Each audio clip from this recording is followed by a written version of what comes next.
बिस्मिल्लाहिर्रहमानिर्रहीम। अस्सलाम वालेकुम।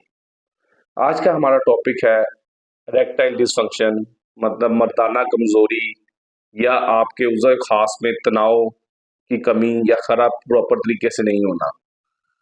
पहले हम समझेंगे कि ये अमल होता कैसे है, फिर हम इसमें इसकी वजूहात देखेंगे, इसकी कमजोरी की। फिर हम देखेंगे, कुछ हम इसमें इलाज की ऑप्शंस भी डिस्कस करेंगे, क्या क्या इलाज हो सकते हैं।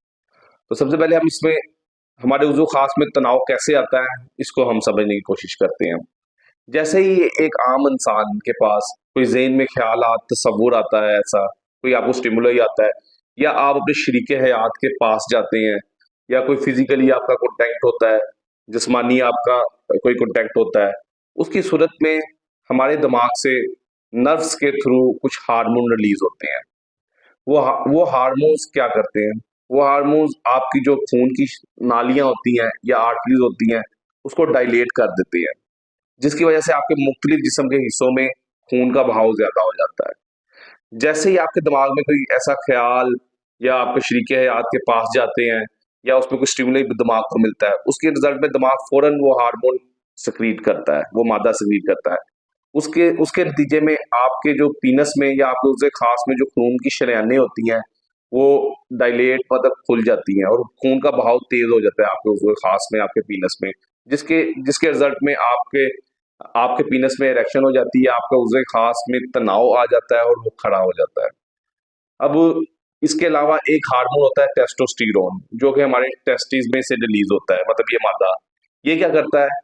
इसके है तो बहुत से फंक्शन, लेकिन ये ये हमारे जो आज के टॉपिक के रिलेटेड क्या करता है, ये एक तो दिमाग में जाके आपकी ख्वाहिशात को उभारता है, मतलब आपको स्टिमुलस देता है, जिसकी वजह से आप में ये सेक्सुअल ख्वाहिशात उभरती हैं। दूसरा ये क्या करता है, जब जब आपका फिजिकल कांटेक्ट वगैरह होता है, ये दिमाग में स्टिमुलेट करता है कि ज्यादा से ज्यादा वो हार्मोन सक्रीट हो, जो जाके खून की शरेयानों को खोल ले। फिर क्या करता है, ये जाके ये जो हार्मोन होता है, इसके असर को भी बढ़ाता है खून की शरेयानों पे, जिसके नतीजे में आपकी खून की शरेयानें खुलती हैं और खून का बहाव आपके पीनस में, आपके उज़वे खास में जाता है, और जिसके रिजल्ट के तौर पर हमारे पीनस में इरेक्शन होती है, हमारे उज़वे खास में तनाव पैदा होता है। अब हम जानने की कोशिश करते हैं, क्या वजूहात है जिसकी बुनियाद पे ये इसमें तनाव में कमी आती है, या आपके इरेक्टाइल डिसफंक्शन, जिसे इंग्लिश में हम कहते हैं इरेक्टाइल डिसफंक्शन होता है मेडिकल टर्मिनोलॉजी में। अब होता क्या है, इसकी मुख्तलिफ वजूहात है। जो सबसे कॉमन वजूहात है, वो है, मतलब कॉमन भी कह सकते हैं, बहुत से पेशेंट में पाई जाती है साइकोलॉजिकली। साइकोलॉजिकली क्या होता है आपके साथ, कि आपके अगर आपके, क्योंकि देखें, ये दिमाग से रिलेशन हुआ, दिमाग से उस हार्मोन ने रिलीज होना है, जैसे मैंने आपको बताया। जैसे ही आपको स्ट्रेस होगी, एंग्जाइटी होगी, आप परेशान होंगे, आप कोई अच्छा फील नहीं कर रहे होंगे, या आप पे काम की स्ट्रेस होगी, ये आपको कोई बीमारी नहीं होगी, लेकिन आप दिमागी तौर पे फ्रेश नहीं होंगे, आप रिलैक्स नहीं होंगे। आप आपके आपका ये डिसफंक्शन शुरू हो जाएगा, मतलब आप प्रॉपर तौर से आपके उज़ू खास में तनाव नहीं आ पाएगा, या आपका अपने शरीके हयात के साथ ताल्लुक अच्छा नहीं होगा, कोई लड़ाई होगी, कोई ये होगा, या आप पसंद ना करते हो, कुछ ऐसी बहुत सी वजूहात की बुनियाद पे, जो कि आपको मेंटली टेंशन दे, साइकोलॉजिकल टेंशन दे, आपका ये मसला आएगा। मिसाल के तौर पे मैं आपको बल्कि यहाँ एक मेडिकल टिप देता हूँ, ये बहुत इंपॉर्टेंट है आपके लिए। मतलब कि आमतौर पर मैं अपनी वीडियोस में कोई आपको, हमेशा आपको सिर्फ अवेयरनेस देता हूँ, लेकिन कोई डायग्नोज या कुछ बनाने की नहीं देता। लेकिन आपने यहाँ आपको इसको समझाने के लिए एक एग्जाम्पल भी देता हूँ, और आपको एक चीज भी बताता हूँ कि जिसकी वजह से आप बहुत सी परेशानी से बच सकते हैं। जब कोई शख्स, मतलब आप में से कोई सोचता है कि मुझे यार ये फंक्शन है, मतलब मेरा उसे खास तनाव सही तरीके से खड़ा नहीं होता और मुझे बीमारी का मसला है, अब मैं या डॉक्टर, या आमतौर पे हमारे बहुत से बेचारे नौजवान क्वैक्स, जो कि नीम हकीम डॉक्टर या नीम हकीम, ये हकीम होते हैं, उनके पास जाके अपने उनकी ऐसी दवाइयां जो कि उनके गुर्दे वगैरह और जिगर वगैरह तक फेल कर देते हैं। तो अगर आपको महसूस हो कि आपको तनाव में मसला है, तो सबसे पहले आपने देखना है कि क्या आपको मॉर्निंग में या सुबह जागते वक्त आपका उज़े खास खड़ा होता है, उसमें तनाव होता है, कि मॉर्निंग इरेक्शन है। अगर आप देखते हैं कि मैं सुबह जागता हूँ और मेरे मेरे मेरे जो पीनस है या मेरा उज़े खास है, उसमें तनाव मौजूद है, तो ये आपकी पहली तशखीस होगी कि आपको कोई मसला नहीं है। मतलब कि आप 100% इस बात को लिख लें कि आपको कोई भी बीमारी नहीं है, फिजिकली आप बिल्कुल फिट है, आप फिजिकली बिल्कुल फिट है।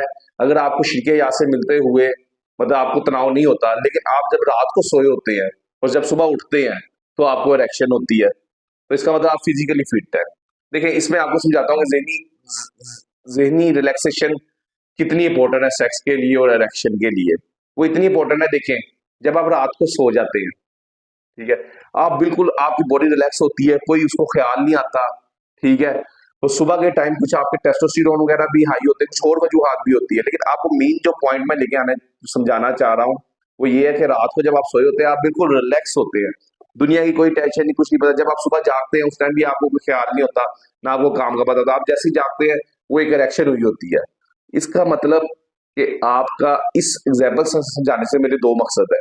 एक तो ये आपको बताना है कि रिलैक्स दिमागी रिलैक्सेशन मतलब आपको दिमागी सुकून, फिजिकल साइकोलॉजिकली सुकून कितना इंपॉर्टेंट है आपकी इरेक्शन के लिए। दूसरा आपको समझाना चाहता हूँ कि अगर आपकी मॉर्निंग इरेक्शन मतलब आप सुबह जागे हैं और जागने के बाद आपके उज़े खास में तनाव है, तो आपको बिल्कुल बेफिक्र होने की जरूरत नहीं। इसका मतलब आप फिजिकली बिल्कुल फिट हैं। बस आपको जो मसला आ रहा है अपनी शरीके याद से, जब आप उसके पास जाते हैं या से भी तनाव नहीं आता, वो सिर्फ आपका साइकोलॉजिकल इशू है। मतलब इसमें आपको टेंशन की एक और दूसरी बात क्या मेरे जहन में आई, आपने एंग्जाइटी और परेशानी की दवाइयां नहीं लेना शुरू कर देनी, क्योंकि अगर आप वो दवाइयां लेना शुरू कर देंगे उसके भी साइड इफेक्ट होते हैं जिसकी वजह से आपकी रिएक्शन नहीं होती।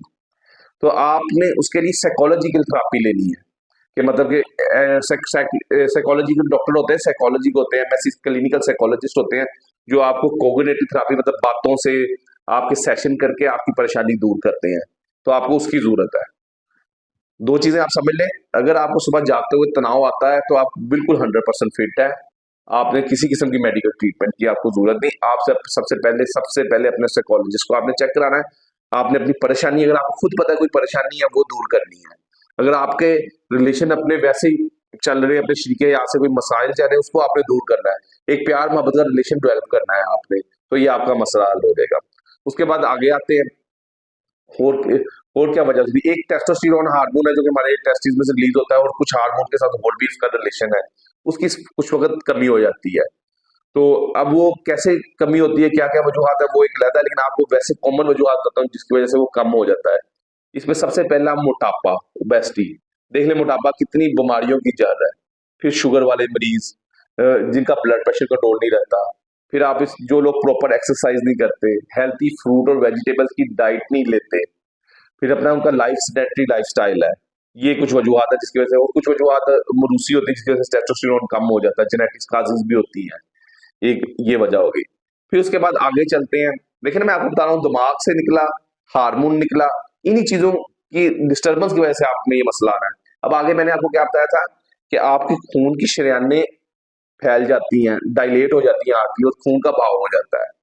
अब इसमें मसला आ जाए, अगर खून की शरेयानें मतलब तंग हो जाए, जमना और शुरू हो जाए, उसमें उसमें प्लैक्स मतलब के कोलेस्ट्रॉल वगैरह की वजह से उसमें प्लैक बनना शुरू हो जाए, वो प्रॉपर तरीके से डायलेट ना हो पाए, तो उसकी वजह से भी मसला आता है। अब उसकी क्या वजूहत है, दोबारा आ जाए आप, वही शुगर, वही ब्लड प्रेशर, वही आप कोलेस्ट्रॉल वगैरह आपका ज्यादा होना, डिस्लिपिडीमिया कहते हैं। फिर वही आपने सिगरेट नोशी, शराब नोशी, ये सारी वजूहत, वही उसी में भी आपने इन्हीं सब चीजों से आपने बचना है और अपना लाइफस्टाइल अच्छा करना है। आपने वही हेल्थी डाइट खानी है, वही वही सब कुछ करना है। फिर उसके बाद कुछ नर्व इंजरीज वगैरह आ जाती है। फिर कुछ जेनेटिक काजेज होती है जिसकी वजह से ये हार्मोन्स प्रोड्यूस नहीं होते, वो हो गया। ये मैंने आपको कॉमन कॉमन वजूहात कुछ बता दी, जिनको आप देखें, उसके जिसमें देखें कि जिनमें से कुछ चीजें तो आपके हाथ में है, लाइफस्टाइल वगैरह। अब हम इसकी कुछ ट्रीटमेंट पे बात कर लेते हैं कि इसके इलाज के मतलब क्या ऑप्शन मौजूद है। फिर मैं दोबारा आपको बता रहा हूँ, सबसे पहले साइकोलॉजिकल, अगर आपको मॉर्निंग, ये मैं बार बार इसलिए कह रहा हूँ क्योंकि हम मल्टीपल पेशेंट्स देखते हैं, बल्कि आप गुर्दों के वार्ड में कभी जाए डायलिसिस सेंटर में, तो वहां आप देखेंगे कितने मरीजों ने आपको मिलेंगे जिन्होंने अनड्यू, बगैर किसी वजह के बीमारी के की नीम कीमो से कीमो की मुख्तलिफ दवाइयां लेके, अनएथोराइज लोगों से दवाइयां लेके अपने गुर्दे और जिगर फेल कर वो आज गुर्दों की डायलिसिस करवा रहे हैं। इसलिए मैं ये इस पॉइंट से पूछ रहा हूँ, सिर्फ एक पॉइंट अगर आप नोट करें सबसे पहले कि मुझे मॉर्निंग इरेक्शन होती है या नहीं होती। अगर आपको सुबह के टाइम तनाव आता है तो आपको परेशान होने की जरूरत नहीं, बस अपने साइकोलॉजिस्ट से और डॉक्टर से कुछ मशवरा कर लें, वो आपको इंशाल्लाह बेहतर हो जाएगा। आपको कोई बहुत बड़ी ट्रीटमेंट लाने पे जाने की जरूरत नहीं है। फिर इसमें ये होता है कि सम लोग एंटी डिप्रेसेंट दवाइयां लेना शुरू कर देते हैं। उसमें भी कुछ दवाइयों के साइड इफेक्ट होते हैं जिस वजह से तनाव नहीं आता। कुछ ब्लड प्रेशर की दवाइयां होती हैं, कुछ शुगर की दवाइयां होती हैं जिनकी वजह से ये मसाइल आते हैं। ठीक है, इसलिए बाकायदा तौर इसलिए मैं बार बार कहता हूँ, कोई भी दवाई हो, कोई भी बीमारी हो, अपने डॉक्टर से लाजमी रुजू करें। देखिए, अगर आप खुद मुझे कोई बताता है यार मुझे भी तनाव था, फलां बंदे से ले लो दवाई, आप किसी ऐसी अनऑथोराइज बंदे के पास चले जाते हैं जो कि रजिस्टर्ड नहीं, जो कि प्रॉपर डॉक्टर नहीं। वक्ती तौर पे तो आप पैसे भी जाते हैं, वक्ती तौर पे आप कुछ महसूस भी करते हैं साइकोलॉजिकली, लेकिन मसला ये कि आप अपना बहुत ज्यादा नुकसान कर लेते हैं। तो उसके बाद आगे अब इसकी ट्रीटमेंट होती है, कुछ इसमें हम दवाइयां पहले ऐसे देते हैं जिससे आपकी खून की शरीयानें खुल जाती हैं, मतलब फॉस्फोडाइस्ट्रेज इनहिबिटर है जिसमें सिल्डेनाफिल फेमस है, लेकिन ये आपने डॉक्टर की हिदायत के बगैर नहीं लेने। वो आपको दवाइयां देता है जिससे खून का बहाव वगैरह बेहतर होता है, वो होता है जिससे आपको बेहतरी आ जाती है। उसके बाद अगर इसमें असर ना हो, कुछ कुछ टाइप के इंजेक्शन लगवाते हैं आपके पीनस में, आपके उसे खास में, जिससे बेहतरी आ जाती है। कुछ क्रीम्स वगैरह वो देते हैं, उससे बेहतरी आ जाती है। अगर इन सब चीजों के बावजूद बेहतरी ना आ रही हो, फिर आजकल जदीद इलाज में एक वैक्यूम्स अंदर अंडर पुट कर देते हैं, मतलब आपके आर्टिफिशियल पीनस इरेक्शन करते हैं, मतलब मसनूई तौर पे वो आपके वो बिल्कुल ट्रांसपेरेंट होता है, नजर नहीं आता, वो कर लेते हैं। लेकिन ये सब ट्रीटमेंट जो ऑप्शंस है, ये सिर्फ आपको एक अवेयरनेस के लिए बता रहा हूँ, ये आपका डॉक्टर डिसीजन करेगा कि आपको कौन सी ट्रीटमेंट ऑप्शन देनी है। तो इसके लिए आप अपने जनरल फिजिशियन डॉक्टर से ताल्लुक कर सकते हैं, मेडिकल स्पेशलिस्ट से कॉन्टेक्ट कर सकते हैं, यूरोलॉजिस्ट इस चीजों को डील करते हैं। हार्मोनों का मसला हो तो एंडोक्रिनोलॉजिस्ट डॉक्टर होते हैं इसके स्पेशलिस्ट, वो इन चीजों को डील करते हैं। सेक्सोलॉजिस्ट होते हैं एंडोक्रिनोलॉजिस्ट में। ये मुख्तलिफ किस्म की ब्रांचेज हैं जो कि आपकी इस बीमारी को डील करती है। फिर मेरा इस टॉपिक का बनाने का मकसद ये था कि हमारे बहुत से नौजवान इस डिजीज को बहुत मुश्किल और बहुत परेशानी वाला समझ लेते हैं, एंटी डिप्रेशन लेना शुरू कर देते हैं। एक तरफ ये होता है कि उसको मसला होता है और वो कुछ ऐसी दवाइयां लेना शुरू कर देते हैं जिससे और मसला बढ़ जाता है और वो परेशानी में जाते रहते हैं, और उनको पता नहीं होता कि असल उनका इलाज है इस परेशानी से निजात दिलाना, अपने आप को दिमागी तौर पर रिलैक्स करना। देखिए, बकिया तो जो बीमारियां हैं, हार्मोन्स वगैरह ऊपर हो जाए या कोई डायबिटिक शुगर वगैरह, ये वो तो फिर आप डॉक्टर से प्रॉपर ट्रीटमेंट लेंगे, लेकिन एटलीस्ट साइकोलॉजिकली डायबिटीज, हेपट, अब ब्लड प्रेशर, शुगर, अपनी हेल्थी डाइट, एक्सरसाइज, ये तो आप कर सकते हैं। चलिए, मैं उम्मीद करता हूँ कि मैं जो मैसेज वीडियो में देना चाहता था वो आपको समझ आया होगा, लेकिन फिर भी कोई आपके ज़हन में सवाल हो, लाजमी कमेंट करें, मैं श्योरली इसको इंशाल्लाह इसको एड्रेस करूंगा। Thank you very much.